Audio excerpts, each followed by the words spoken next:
Okay, so while we're getting this figured out, does anybody have any questions about the paper? How many words exactly? Just to be clear. It's like 15. Yep, 15? yep, 17. yep, 1500 to 1750. Yeah, so 1500. Make that kind of like your minimum threshold there, right? Mm-hmm. You should already have, I think, at least 1,000 words. Oh yeah, I think For I the have like, draft, yeah. I'm at like 14 right now. Mm-hmm. Yeah. So yeah, 1500 should be pretty attainable for everybody by now. Yeah. Does anybody have any other questions about the paper? Okay, great. So then let's go ahead and jump into Seneca. So I want to start today by doing a little bit of free writing. What I want you to do is dig into Seneca's piece a little bit, right? And I want you to try to figure out how Seneca defines this thing he calls wisdom. Right? What does wisdom seem to mean to him? Right? What qualities does he associate with it? So take 12 minutes, and then we're just going to pull back in and talk about it.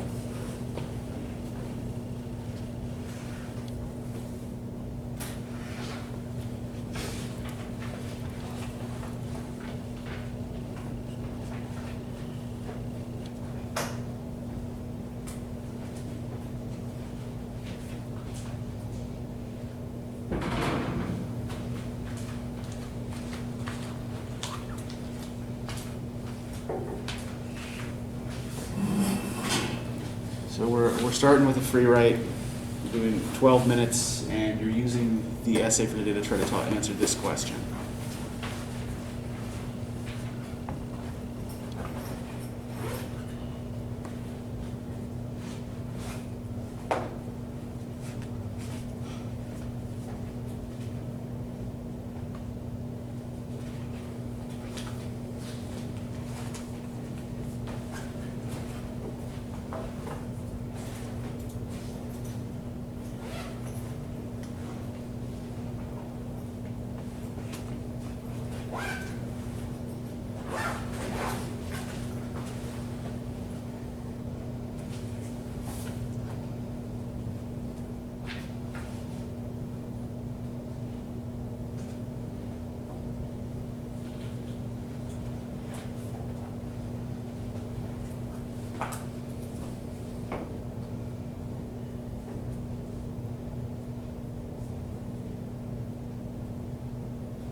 Take 2 more minutes.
Okay, so first off, let me briefly explain why I wanted to try to approach this from this angle, and then we'll talk about what y'all wrote and then try to dig a little deeper into the essay, right?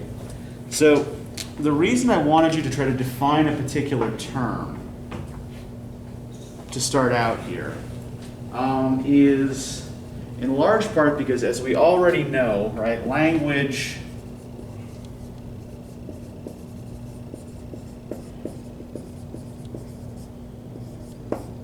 can be slippery, right?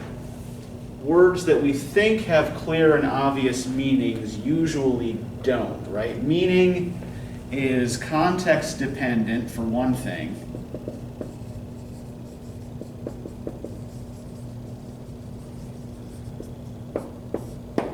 And not everybody who uses the same words always uses them in the same way. So when you run across a word like wisdom in a piece of writing that has a kind of fuzzy or ambiguous definition in your imagination, right? One of the best things for you to do in order both to understand the essay and to write about it is to try to be as clear as you can about what you think the word means in this context, right? So this will make you a better reader, and that it helps you to better understand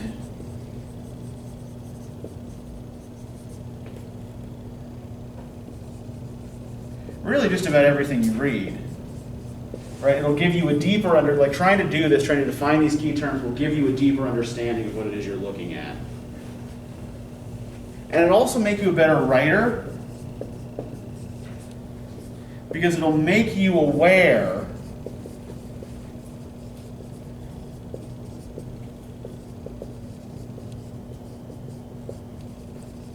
of linguistic ambiguity and hopefully get you into the practice of defining terms yourself in your own writing, right?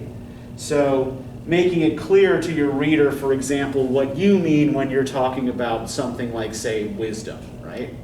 One of the best practices you can get into is every time you use a term with a potentially contested definition or with a potentially ambiguous definition is to tell your reader what you mean by it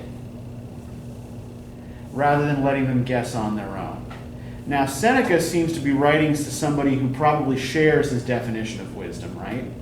Because does he actually come out and explain what he thinks this word means? Or do you have to infer it from reading the essay? Yeah, it's got to be inferred here, right? So what did y'all infer about what he means by wisdom? What'd you come up with? What do you think Seneca means when he talks about wisdom? I said he defines wisdom as moral intelligence and being able to differentiate between relevant and irrelevant knowledge. Okay. Moral intelligence and the ability to differentiate between the relevant and the irrelevant. All right, good. Can you point us to places in the essay where you drew this from, James? Well, at the end of the geometric paragraph, he says, Okay.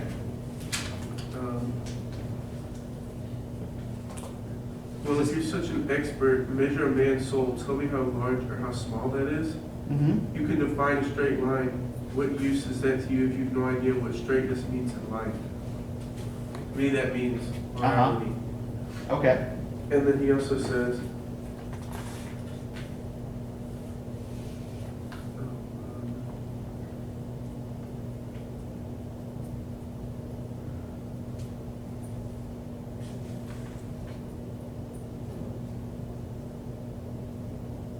well, I got the differentiate between relevant and irrelevant because of how when he talks about like geometry and arithmetic and stuff like that, and how he says, what's the point if it doesn't help you? Okay. All right, good. What did the rest of you come up with? What else did you get out of this?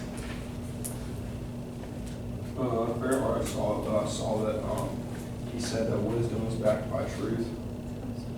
Okay. I was gonna say, I said honesty. Yeah. Okay. That was It's I have it on 14 or yeah, 14 going into 15. too. It says, wisdom publishes not words but truths, Yeah. and I'm not sure that the memory isn't more reliable when it has no external aids to fall back on. Uh-huh. There is nothing small or cramped about wisdom. It is something calling for a lot of room to move. That's the part where I really didn't understand. Okay. He said it is something calling for a lot of room to move. I didn't get what he meant by that.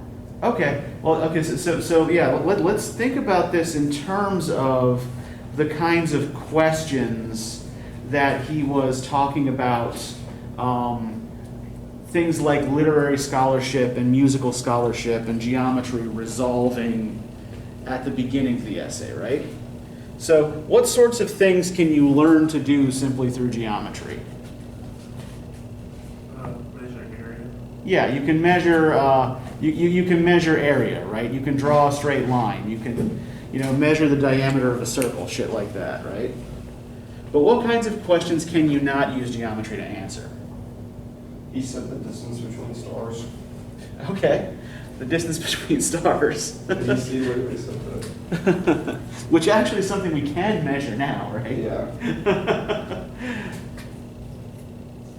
But yeah, so you can measure, the area of your lands, things like that, right? What's Measure your soul. yeah? He Can't, said that too. And Yeah. He said that too. He said how Mhm. large or how small a man's soul is. yeah. And what about like musical scholarship? Like, what can the teacher of music actually teach you? Music. Okay, yeah, music. He said it can't teach harmony in my mind Mm-hmm. and Yeah. not uttering plaintive, avoid uttering plaintive notes. Yeah, he says that the teacher of music can teach you how to use notes to create harmony, right? And which keys are the plaintive keys, like which keys are the sad keys, but can't teach you how to avoid sadness in your own life, right? So these particular subjects with their minute attention to specialized things, right? I think the point he's trying to make here is that these are kind of focused on the small and the specialized.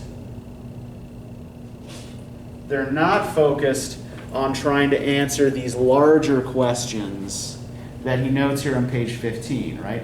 There are questions to be answered concerning physical as well as human matters, questions about the past and about the future, questions about things eternal and things ephemeral, questions about time itself. On this one subject of time, just look at how many questions there are. To start with, does it have an existence of its own? Next, does anything exist prior to time independently of it? Did it begin with the universe, or did it exist before then on the grounds that there was something in existence before the universe? There are countless questions about the soul alone, and so on and so forth, right?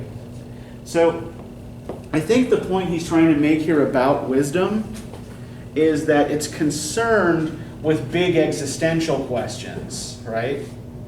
And not with small, piddly little minutiae, right?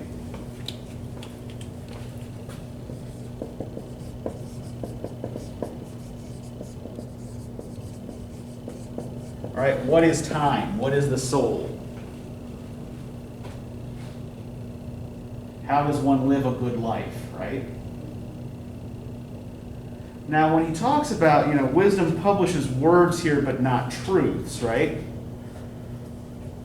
What does this indicate to us Seneca believes about truth? And let's think back to the difference between Plato's beliefs and Gorgias's beliefs from last time, right? What did Gorgias believe about truth? That it was more moral.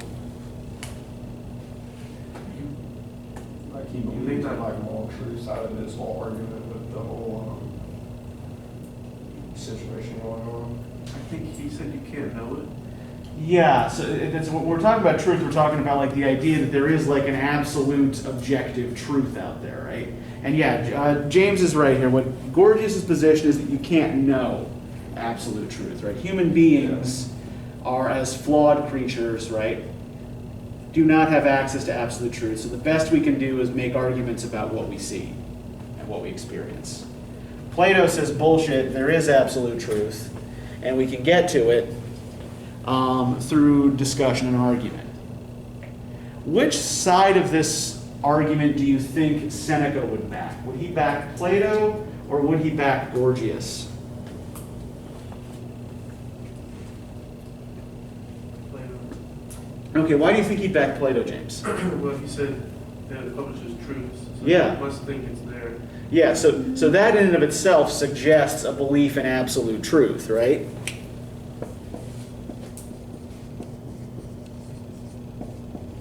A lot of the things he says seems like he can be argued against too. Like he's wanting an argument, like he's waiting for it. 'Cause there's a lot of questions that he asks and just statements where I could see people wanting to argue against him. Yeah. To go along with Plato's idea of discussions and stuff like that. Yeah, and I think that part of what's going on here is that what Seneca is doing is pushing up against two different strands of conventional wisdom, right? And he's making a fairly unconventional point. So what's the differentiation that he makes at the very beginning of the essay? What are even in the title, right? What are the two things he's opposing to each other? Liberal and vocational. Yeah, liberal versus vocational studies, right?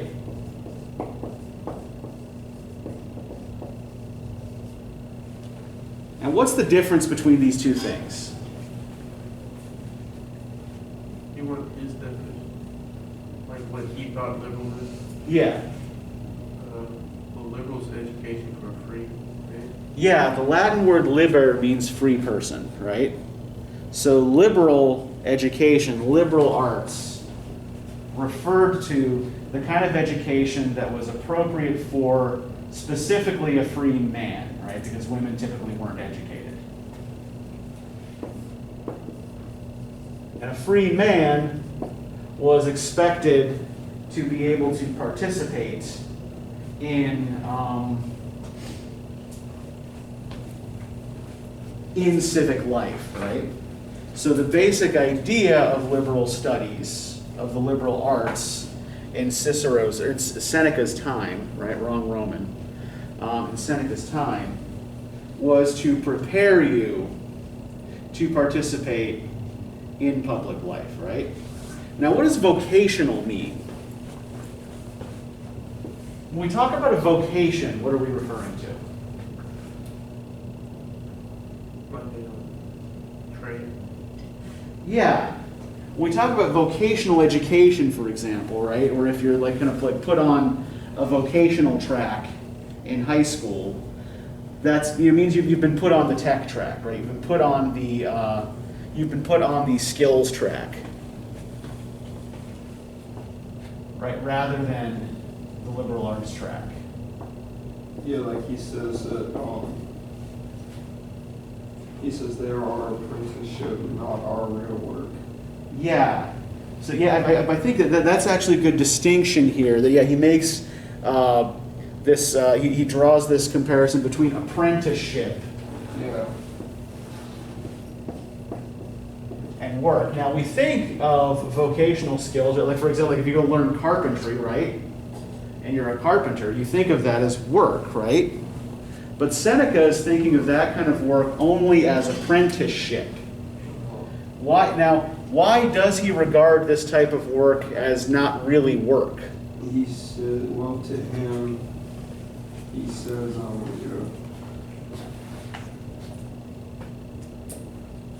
he says there's only one study because it makes a person free, and that is a pursuit of wisdom. In the very beginning, he says, well, I have no respect for any study whatsoever.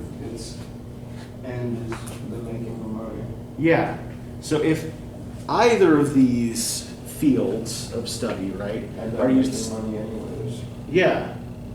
But yeah, if you're using either of these solely for the pursuit of cash, right? Yeah. You know, he mentions how geometry can also be used to, divide up your estates and figure out their value and all that shit, right? Then he regards them as unworthy. But vocational studies, according to Seneca here on page 12, right? They involve the putting out of skills to hire and are only of value insofar as they may develop the mind without occupying it for long. Time should be spent in them only so long as one's mental abilities are not up to dealing with higher things. So what is he suggesting here about vocational studies or vocational education? Either it's meant for the young or meant for the not so intelligent. Yeah. He regards this as the fit pursuit of people who are not intellectually up to scratch, right? That this is something that's fine to do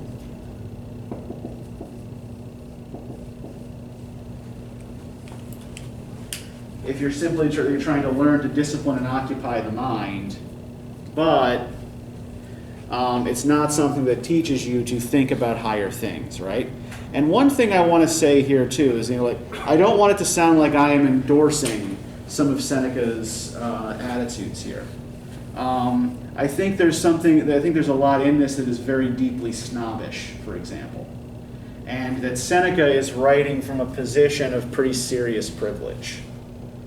So Seneca is a wealthy, politically well-connected writer and philosopher who has the ear of the emperor, right? So he is in a position where he really doesn't need to make money to survive, right? He doesn't need to go out and learn a trade. He makes what money he does teaching and writing. But again, because his family's already rich, it doesn't matter particularly. And this is one of the big distinctions, again, between the liberal and vocational arts in Roman society, right? Is that by a free person, it was usually kind of meant a relatively wealthy person. So he's saying that the vocational skills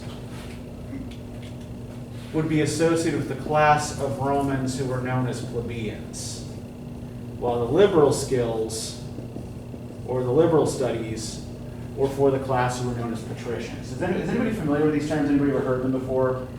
Heard them before, yes. Yeah. So, so James, you're familiar with what's the difference between patricians and plebeians? What do these two words indicate about class? Well, patricians are upper class. Yeah.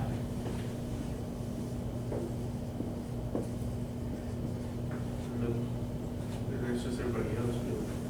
Yeah, plebeians are everybody else. Yep. The unwashed masses. Yeah, in fact we still use the term patrician sometimes to refer to like old money families, right? So so he's talking in some ways about like what kind of education is appropriate for people at different of different social classes, or is considered appropriate or for people of different social classes. Now philosophically, Seneca is what's called a Stoic. Does anybody know what the word Stoic means, or what a Stoic believes? I've heard that term before. So I've heard the term before. Uh-huh. Like steadfast, unwavering. Yeah, we tend to think of the way we tend to use this word, right, is somebody who is, as you say, steadfast and unwavering in their beliefs, right, in their attitudes. And we also tend to use it to refer to people who are relatively unemotional, right? If you're putting on a stoic face, right, you're somebody who doesn't get upset about things easily. So, this isn't really what the term means, although the modern definition is drawn to some extent from the actual beliefs and practices of the Stoics, right? So the Stoics had two basic principles, right? One was that you should live according to the principle of reason, right? That is, that reason and logic should dictate most of your decisions, not your feelings, right? So a Stoic would never encourage you to go with your gut, right? A Stoic would always encourage you to stand back and think about what reason suggests you should do in any given situation, right? Use your brain. Follow the brain rather than the heart. This doesn't mean that Stoics were emotionless, right, or were against any kind of expression or feeling of emotion. What it does mean was that they believed that we should practice fairly rigid self-control.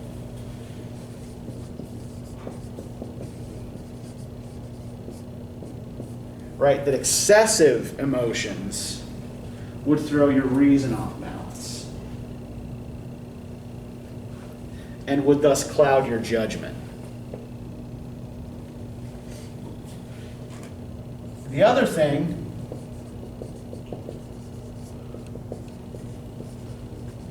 that was central to their philosophy was living in harmony with nature. And this has a couple of different implications as well, right? One is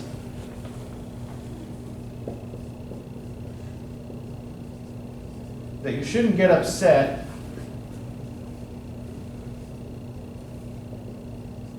about things you can't control.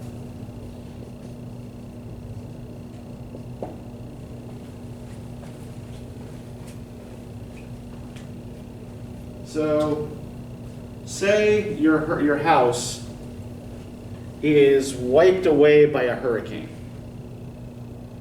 Is there anything you could have done to have prevented that from happening?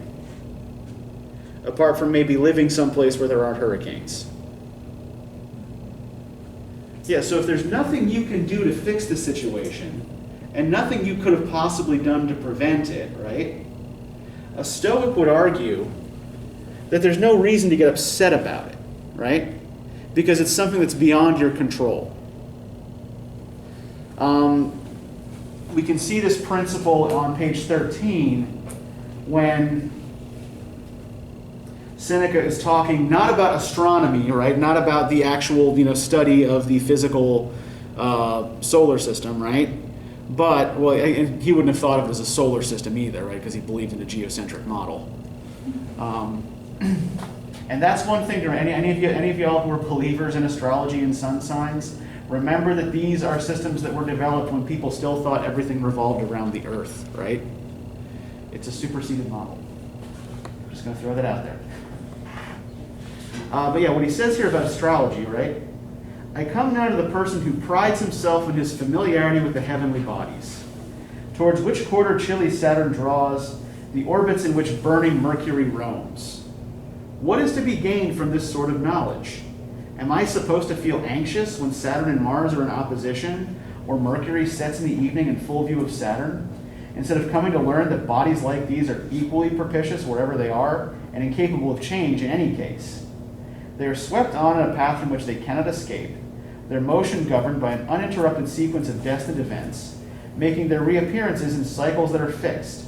They either actuate or signalize all that comes about in the universe.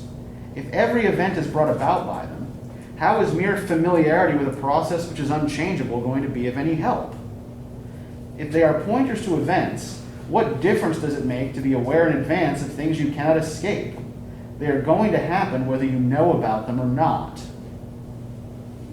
So, what is he suggesting about attempts to predict the future through astrology? There's no point. Yeah, even if it does work, right? There's nothing you can do about it. So why should you care, right? What's the point if there's nothing you can do to either help bring something good about or stop something bad from coming about? So you shouldn't get upset about things you can't control. And related to this, right, you need to learn to live within limits.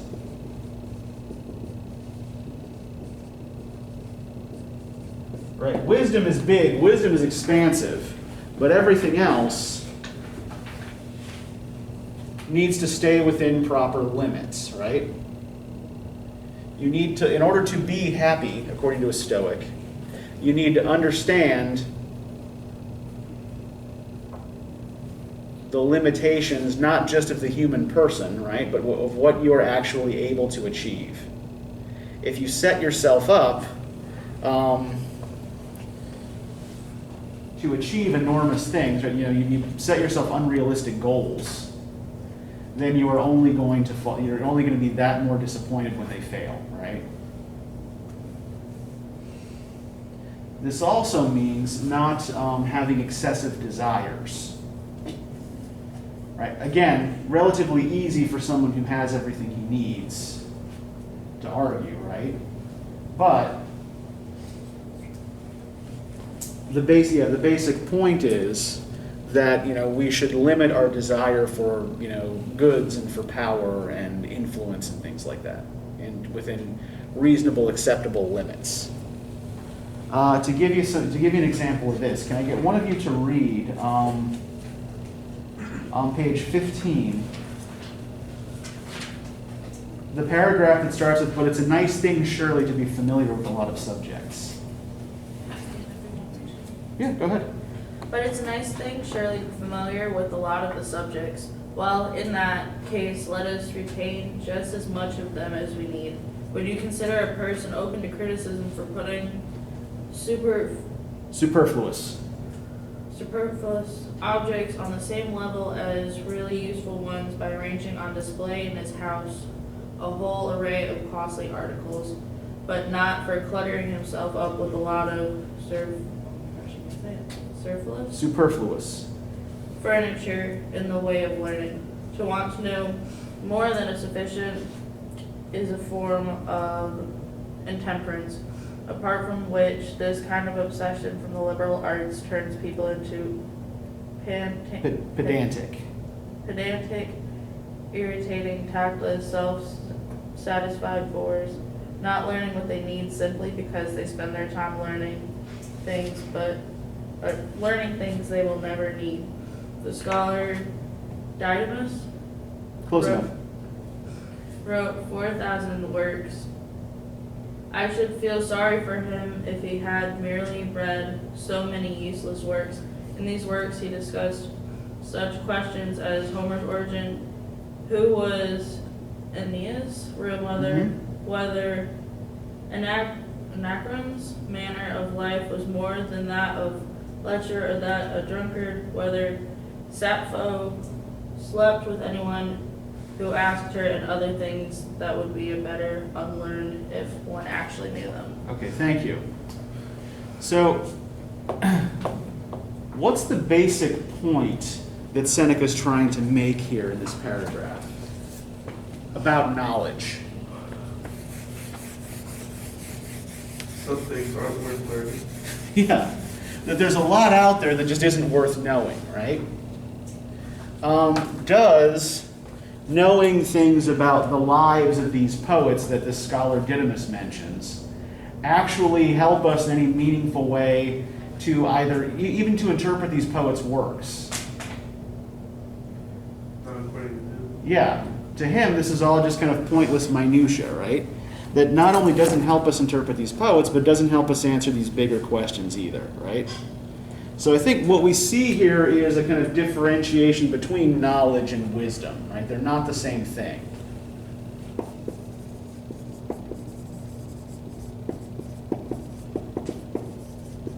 Okay, give you a quick example of this. Do any of you play Dungeons and Dragons? I used Okay, so it's probably no surprise to most of you that I friggin' love Dungeons and Dragons, and I've been playing it since I was 10, right? So, when you create a character in the game, you're given 6 basic statistics, right? You got 3 physical statistics, right? Strength, dexterity, and constitution. Right? Strength is how much you can lift and how hard you hit people.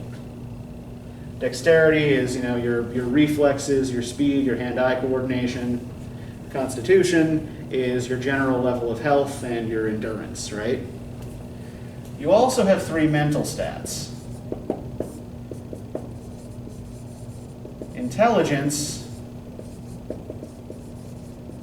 wisdom, and charisma, right? So charisma is basically just the force of your personality, right? How good you are at getting other people to pay attention to you and to do what you want. Intelligence is your memory and your capacity for abstract reasoning.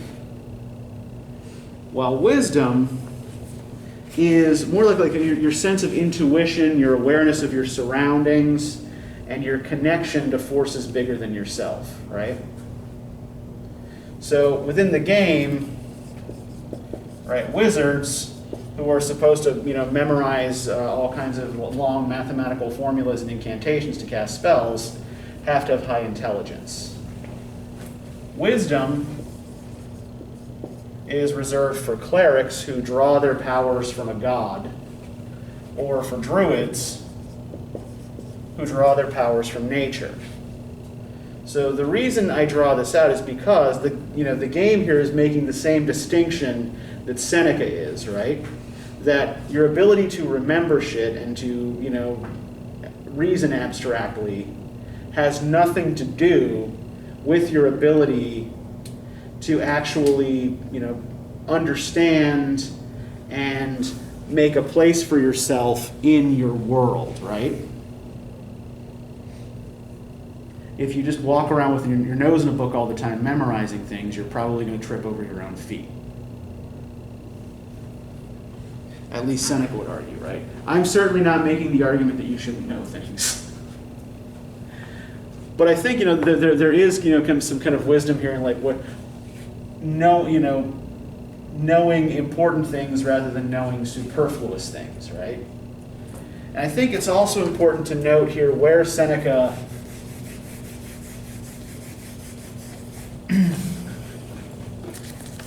places limits on his own argument here as well, right? Remember that Stoicism is all about acknowledging limitations. So if you look on page 16, can I get somebody to start reading the paragraph that starts, I have been speaking about liberal studies, yet look at the amount of useless and superfluous matter.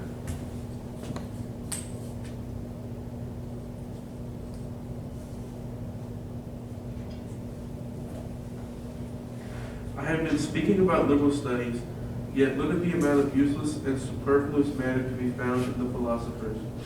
Even they have descended to the level of drawing distinctions between the uses of different syllables and discussing the proper meanings of prepositions and conjunctions.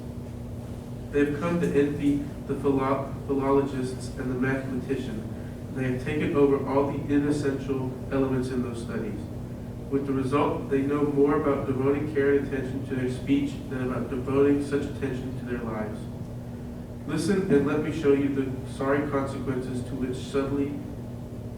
subtly carried too far can lead, and what an enemy it is to truth. Protagoras declares that it is possible to argue either side of any question with equal force, even the question whether or not one can equally argue either side of any question. Nausiphides declares that of the things which appear to us to exist, none exists any more than it does not exist. Parmenides declares that all of these phenomena, none exist except the whole. Zeno of Elea has dismissed all such difficulties by introducing another. He declares that nothing exists. The Pyrrhonian, Megarian, Eretrian, and academic schools pursue more or less similar lines. The last named have introduced a new branch of knowledge, non-knowledge. Okay, so what is he pushing back against here? What's the problem he has with all of these philosophers? They're kind of like made up problems. Okay, yeah, the problems that they are dealing with seem to us a little ridiculous, right? And what else do they all have in common with each other?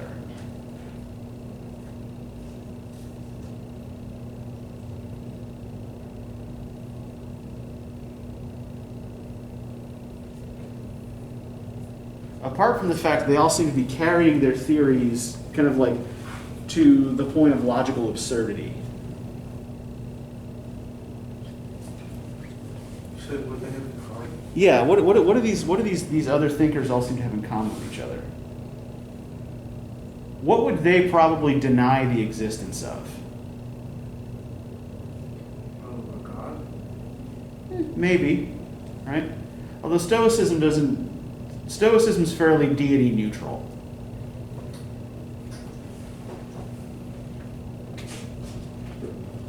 Time? You said, what would they deny the existence of? Yeah, some of them. Like full truth? Yeah, exactly. They would deny the existence of any kind of objective truth, right? Like absolute truth, like you're saying earlier. Yeah. So he says in the following paragraph, right? The people I first mentioned provide me with knowledge which is not going to be of any use to me, while the others snatch away from me any hopes of ever acquiring any knowledge at all, right? So both of these to him are kind of positions of excess, right? On the one hand, you have excess of triviality. All right. Nobody really cares or needs to know where Homer was born or whether he was actually a real person, right? The poems are enough.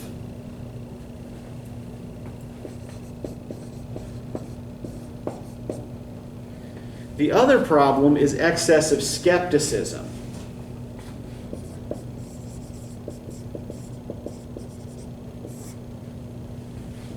Right? And I think Seneca would agree that there's nothing wrong necessarily with approaching every problem skeptically, right?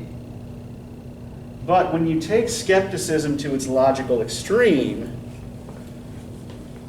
then you can't affirm the existence of anything, right? And if nothing really exists, right? I think that there are some philosophers today, right, who say that we're all just in a big computer simulation. Does knowing that we're in a computer simulation actually help us navigate that simulation in any meaningful way? Yeah, we're still stuck in it no matter what we do, right? We can't just unplug from the matrix, right? We just have to deal with reality as we find it. And that's the argument that Seneca is making, right? That the big problem that, you know, these other smart people are exacerbating is that all of these big fancy ideas expressed in big complicated words don't actually help you get through the day-to-day. Right? There's nothing in them that actually helps you to live a happier or more fulfilling life. And I think that to him is kind of where the foundation of wisdom is, right? Is knowing where those lines are. Right? In fact, you would probably argue that it's harder to live a fulfilling life if you're certain that nothing around you is certain, right? If the only thing you're certain of is uncertainty. Right? I should find it difficult to say which of these people annoy me most. Those who would have us know nothing, or the ones who refuse even to leave us the small satisfaction of knowing we know nothing. So I want to return for a minute, right? So I think now that we've kind of figured out what Seneca's basic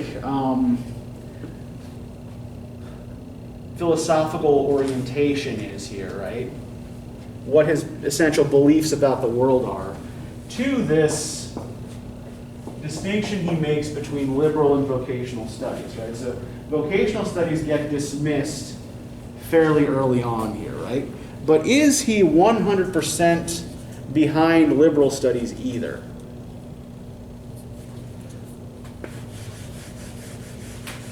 Why or why not? Because he thinks they take it too far. Okay, yeah, they can be taken too far, right? People who know too much become, you know, as he says, you know, pedantic, right? That is concerned with these kind of tiny, piddling little questions that no one really cares about the answers to. They become obsessed with superfluous knowledge.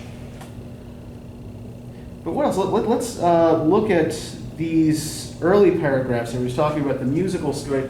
We looked at, you know, his response to the geometrician and to the astrologer, right? And, you know, you won't learn astrology in a typical liberal arts curriculum today, right? But this was science in Seneca's day, right? This was something that people genuinely believed worked. So, can I get somebody to read for us on page 12, the paragraph starting with, "The question has sometimes been posed whether these liberal studies make a man a better person."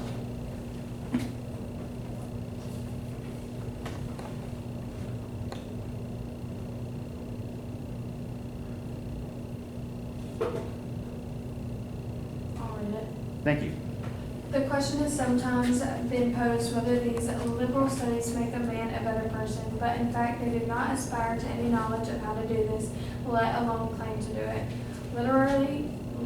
Literary scholarship concerns itself with research into language or history if a rather broader field is preferred, or extending its range to the very limit, poetry. Which of these paves the way to virtue? Attentiveness of words, analysis of syllables, accounts of myths, laying down the principles of prosody? Prosody. Yeah. That's, yeah, the method of constructing a poem. What is there in all of that dispels fear, roots out desire, or reigns in passion. Or let us take a look at music, at geometry. You will not find anything in them which tells us not to be afraid of this or desire that. And if anyone lacks this kind of knowledge, all his other knowledge is valueless to him. The question is whether or not that sort of scholar is teaching virtue, for if he is not, he will not even be imparting it incidentally. If he is teaching it, he is a philosopher. If you really want to know how far these persons are from the position of being moral teachers, observe the absence of connexion?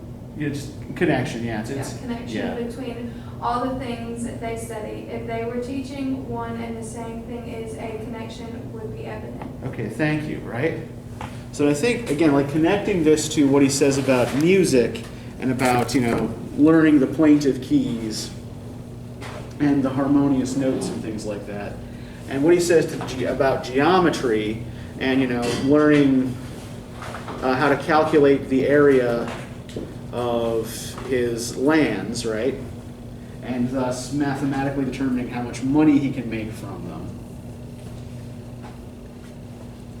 Is he saying that mathematics and literature and music are worthless things? Is he commenting on the fields themselves or about the people who study them? The people. Yeah. And what's his problem with them?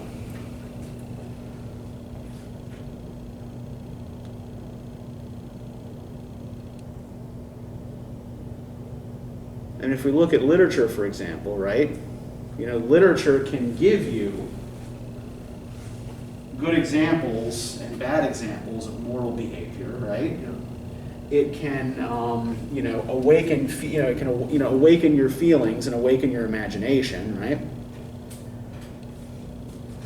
And it can help you to navigate ambiguity in the world around you, right? Same thing with music. Music might not give you good or bad moral examples, right? But music can inspire and stir the soul in similar ways, right? So if all you're focusing on is these little components, right, of which these things are made up, and not thinking about the thing as a whole and how it relates to human life, right,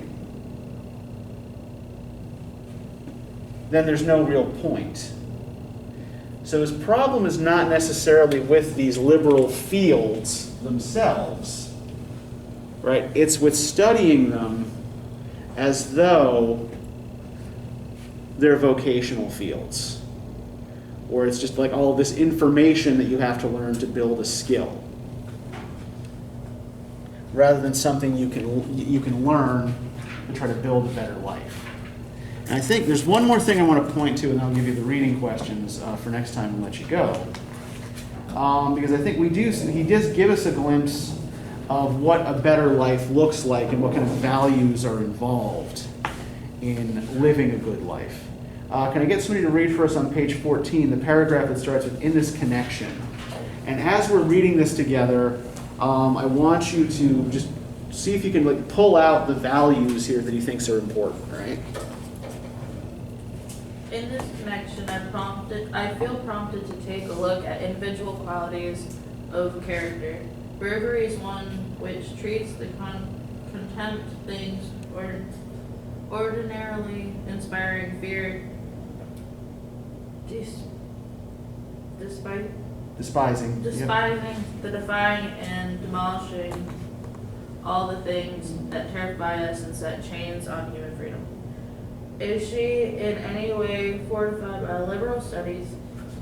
Take loyalty, the most sacred quality that can be found in human breast, never corrupted by a bribe, never driven to betray by any form of compulsion, crying, beat me, burn me, put me to death, I shall not talk. The more the torture probes my secrets, the deeper I'll hide them. Can liberal studies create that kind of spirit? Take self-control in quality which takes command of the pleasures some she dismisses out of hand, unable to tolerate them. Others she merely regulates, ensuring that they are brought within healthy limits, never approaching pleasures for their own sake. She realizes that the ideal limit with things you desire is not the amount you would like, but the amount you ought to take. Humanity is the quality which stops one being arrogant towards others, towards one's fellows, or being recriminous. In words, in actions, or in emotions, she reveals herself as kind and good-natured towards all. To her, the troubles of anyone else are her own, and anything that benefits herself she welcomes primarily because it will be of benefit to someone else. Do the liberal studies Inculcate these attitudes? No more than they do simplicity or modesty and restraint, for frugality and thrift, or mercy, the mercy that is sparing with another's blood as though it were its own, knowing that it is not for man to make wasteful use of. Okay, so what values can we pull out of this? What are the Stoic values here? Bravery. Okay, bravery, loyalty, self-control, self-control, Humanity. and humanity. And I think humanity is the one that conceptually seems the fuzziest, right? These other terms are all more or less self-explanatory. What does he mean by humanity? What does he seem to mean by that? How does he seem to define that? Like empathy. Your Okay. ability to relate with others. Yeah. So probably not, maybe empathy not so much, but sympathy certainly, right? Yeah. Your ability maybe not to feel what others feel, but to feel for others and to feel yourself as part of a community, right? So yeah, it's your sympathy, it's your connections to others. And he doesn't think the liberal arts themselves actually teach any of these things, right? But, as he says in the next paragraph, that somebody who hasn't had a liberal arts education, somebody who hasn't studied these things, has a harder time forming these values. Right?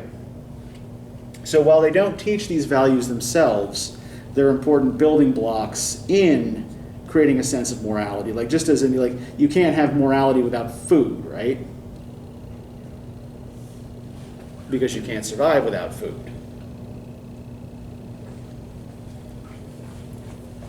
All right, so does anybody have any questions about any of this? All right, I can see it is getting dark and overcast. so Yeah, good I just got times. a notification saying rain was starting. in This kind of moments. reminds me and of, how long? It was supposed to start 7 minutes ago, but which means because where I live it will start like 7 minutes ago. So. this kind of reminds me of